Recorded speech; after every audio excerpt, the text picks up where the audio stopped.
Welcome to the very first virtual field trip that RigWiki is taking. I'm really excited because today I'm going a little out of my comfort zone so that we can look at some of nature's best pollinators, which are bees. Bees are amazing creatures, and I'm here with, want to introduce yourself? Mason Miltenberg. Mason is a bee, I wouldn't say expert exactly, but pretty close. And these are the bees that they raise out in their house near Alamosa, so right here in the San Luis Valley. So all of the stuff that we're going to be talking about with Mason today is about the bees that live here and their work and what they do. So we're going to get started. And why is that? Where's your location? Because in our field we have lots of dandelions. Lots of dandelions and flowers over there. Yeah. Flowers right across in the garden. And you can tell what they're doing right here. You can see their when they're sort of have their back up and they're fluttering their wings really fast. They're like getting ready to fly, like waking their wings up. But yeah, they have adapted to here, so most bees, it's hard to winter here because you get such a small. They're so cold. Such a small time for them to gather honey, and such a long winter. Yes, We've got short summers and long winters here. Oh, that's a good point. So they really can only gather honey when it starts to get warm enough for them to be able to fly around. And flowers. There have to be flowers. That's true. So as soon as the flowers start to blossom, which I know that we have been talking about ways to attract pollinators, and so planting flowers, is that a good idea, do you think, for bees to like to forage? What kind of flowers do they care about? What kind of flowers, or any kind of flowers? They love lilacs. Really, any kind. Lilacs, so things that smell good? Well, really, any kind of flowers that carry pollen. Yeah, because they need the pollen. So what do they do with the pollen? So a bee, let's see if we can see one. Okay. If you see like yellow sacs on the sides of its legs, if you see any with yellow sacs on the sides of its legs, that's a bee coming home. Wow, look how fast their wings are going. So you were saying that means that he's warming them up? When they're like just with their back? Yeah. He's warming up, getting ready to fly off. So what are they doing right now? Are they probably just, let's see, early spring? They're probably starting to gather pollen. And the queen lays her eggs in the empty cells. They're probably gathering pollen and really getting ready to split. Okay, what do you mean by split? So half the hive leaves. Well, they hatch a whole bunch of new bees because there are too many bees in their hive. So they hatch a bunch of new bees and they hatch a new queen. Okay. And then they send all of those, the new bees and the queen and some of their old bees out, and they go and try to find a home too. After scouting for a while, they know like a 3-mile circle. Every flower in a 3-mile circle. They won't recognize it if it's even a new piece of dirt.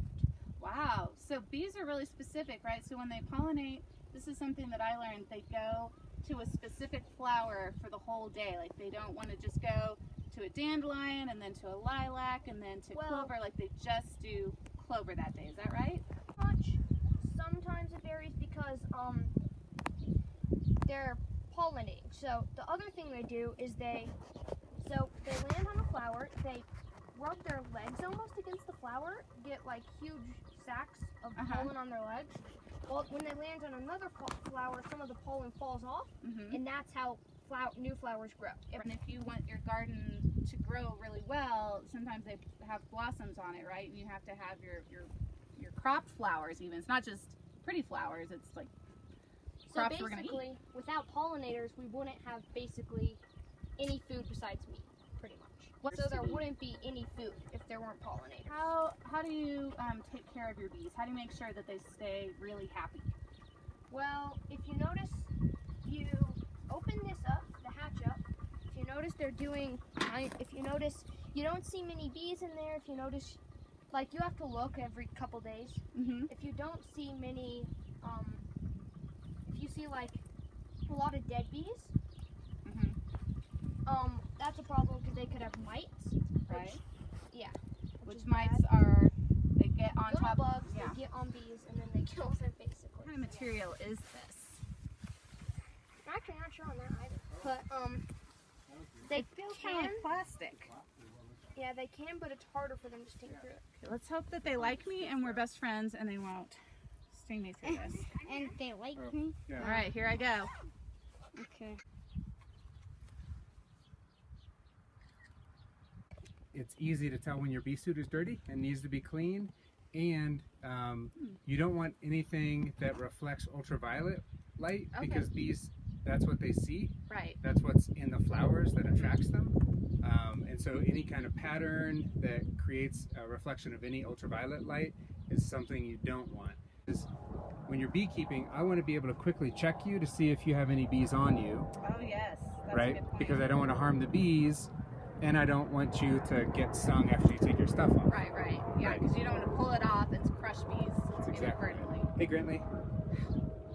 Okay. Sorry So about you're that. not worried about bees stinging you because you're a bee friend. So. Stand back.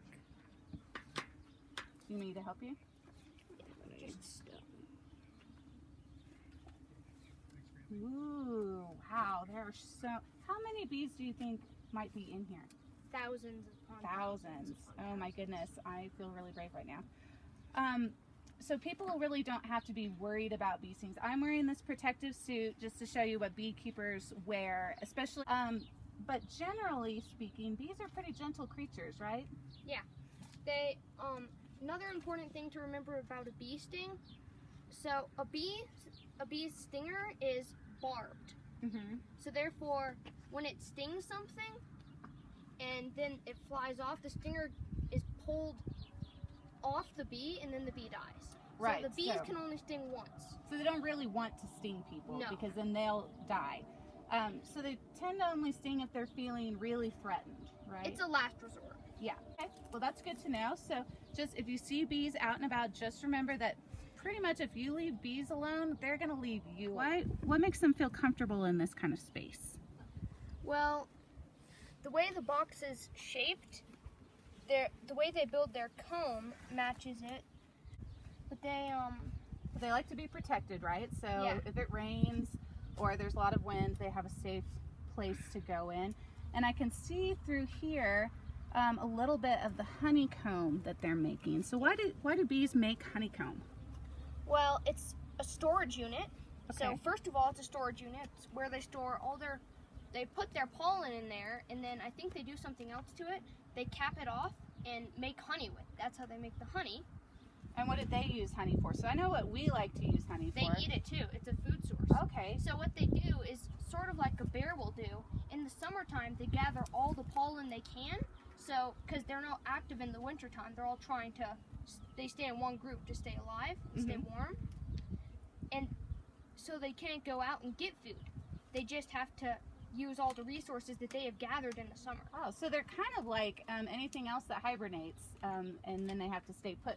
And we talked about earlier, the San Luis Valley gets really cold in the winter, and they only have a short period of time to gather. So this is their busy season, right? Busy season. And the queen is probably somewhere in here. Does she like to be in the very middle? Very middle. Very middle. And the queen's job is to do what? The queen's job is to lay the eggs. That's what the queen does. So bees know where their homes are all the time, right? So you can take them out someplace, and as long as they know where to come home to, you said that they scout and they can go out for like miles and miles, but then they always come back to their home. They have that isn't it a 3-mile radius that they know pretty much every inch of a 3-mile radius of the beehive. Yeah, so they can go up to 2 miles, and they map it all out 2 miles, yeah. in these really cool spiral patterns. Mhm. It's like figure 8 spiral patterns. We really let the bees be because Ah. we use them as pollinators. We don't take their honey. Okay. We have a huge tub of honey in a lot of honey in our bathtub right now. Oh wow, honey in your bathtub. That sounds sticky. Honeycomb. Oh, honeycomb. Yeah, so That we can honeycomb make into honey. is made out of the what exactly? It's wax. Wax that they make. They make the wax. I forget exactly how, but I think they produce it somehow. So they make wax, they make jelly, and they make honey. So And that's they a make lot of more stuff bees. out of just pollen. Yeah. Wow. I know that sometimes if there are swarms that happen in the valley, do you guys help to get out and do that? Like bring the swarms? Yeah. What happens to the swarms after that? Because I don't see a huge amount of. Well, like, we huge have bee some stuff. more bees over there on the other side of there. They're from swarms. Okay. This hive is just the one that that's doing the best because we've had it for a couple more years now. Oh. And yeah. So these guys know you. They know the area. They feel comfortable. Yeah. Bummer. Yeah, observing bees is so fun, seeing all the stuff they do. And swarming too. Seeing like in a swarm, the bees act as one huge moving thing when Wow. they go. So, It looks like a low-flying cloud. okay, of bees. but they're moving together, kind of like if you see birds doing that, right? Is that what it looks kind of Yeah. like? But Wow. way lower, way more of them. It's like a cloud actually. It looks like a cloud that's like just above your head. Wow.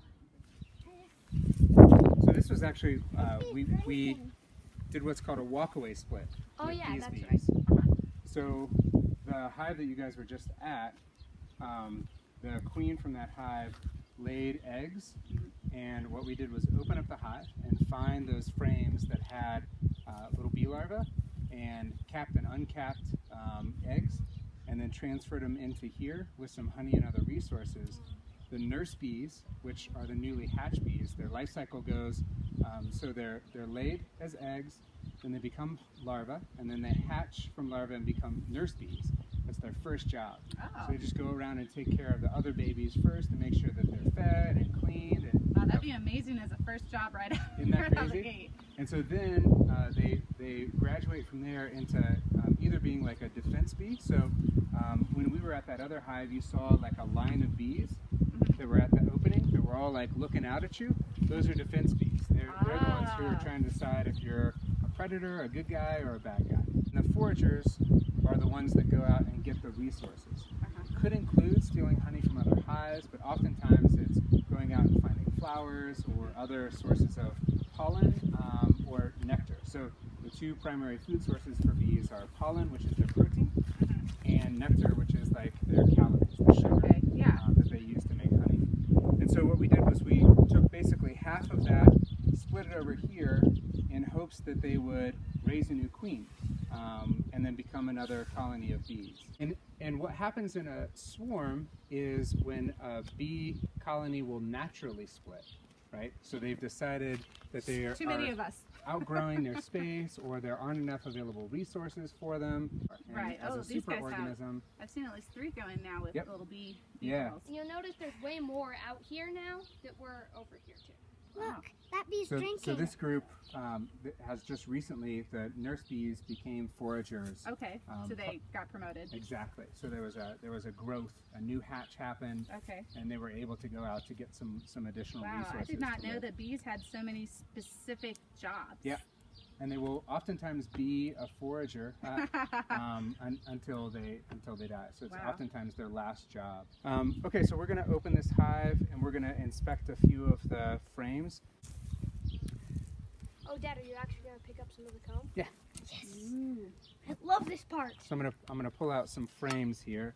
When I do that, the other thing, so Mason talked a little bit earlier about some of the things that bees make, and one of the other things that bees make we didn't talk about is called propolis. And propolis is a really sticky substance that they use like a super glue. And so in between these frames, this Wow. stuff here is the beginning of propolis, Okay. which will harden and will seal this whole thing off. You It does look like insulation, like you would see in a house. Yep, exactly. So this stuff here is propolis that the bees used as glue, and they'll do that to seal up all the cracks to keep predators and other folks from coming in and out. This is fine. This is a drone, and what happened when we did our walkaway split was there were a bunch of drones in the frames, and the bees, because those drones weren't contributing to the to this community Society. anymore, they kicked them all out. Oh. Yep. So they drag them out the front door, So they these kick are- them out. I want to back up these. They're not going to get Wow. aggressive, right? So the secret in working with bees is just Calm. being nice and slow. So you can tell up there at the top, that's honey. Right at the top of it, all the yellow stuff, whitish stuff. And then there's some uncapped honey just a bit below it.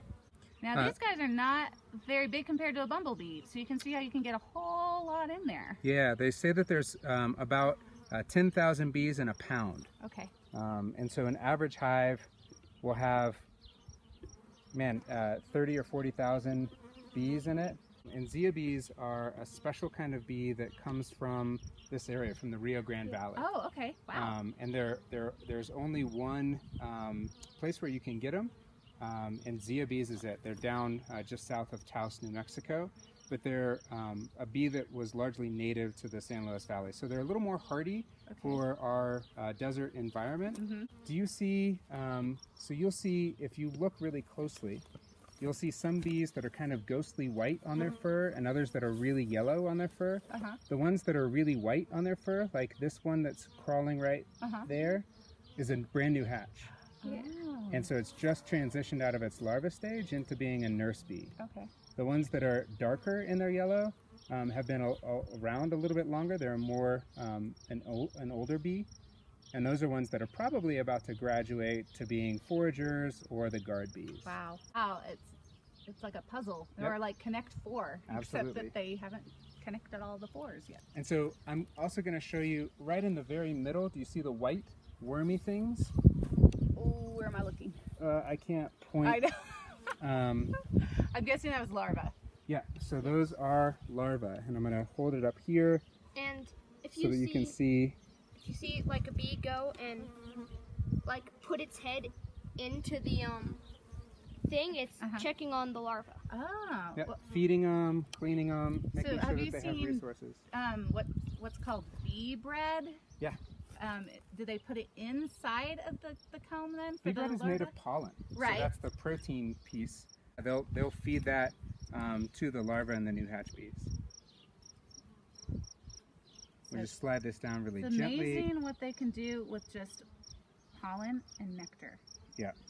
Some of them are getting squeezed out a little bit. Did they eventually just fly out and go That's back exactly in the entrance? What'll happen. Yeah.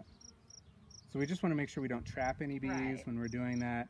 They're a little disoriented because they're like, hey, I've never flown outside It's in before. the middle of the day. And So that was a frame that had brood. We call that a brood frame. Yeah. And then back here, I'm going to pull, Resource. this is full of resources for them, and they're cleaning out some of the bottom ones. So when we put this in, this was pretty much full of honey. You can tell that they've been eating through resources, which is great because they didn't have foragers to go and get new food.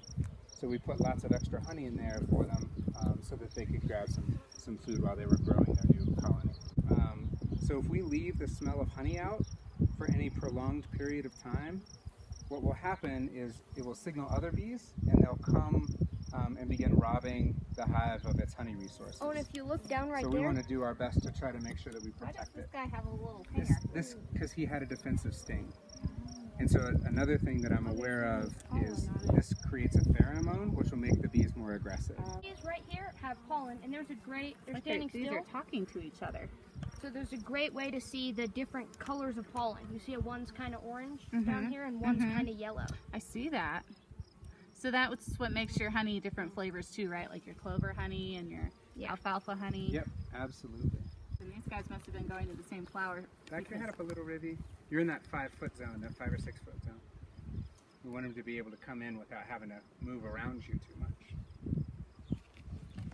So I'll show you like, pull some of these guys off.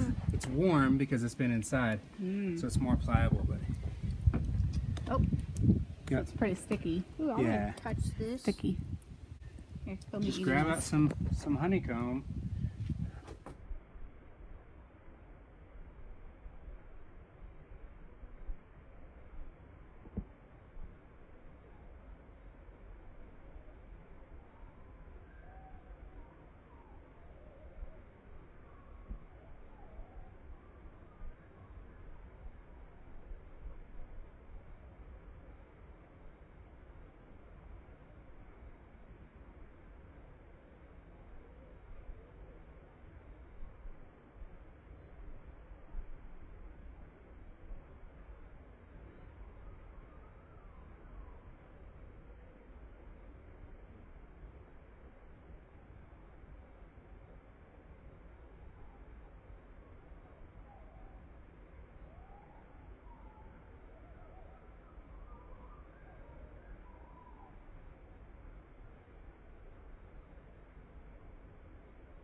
So, just like all of us, bees also need water to drink, and so this is a really easy thing you can do in your own yard, because if you have any type of flowers, even if it's dandelions or weeds, you'll have bees in your yard.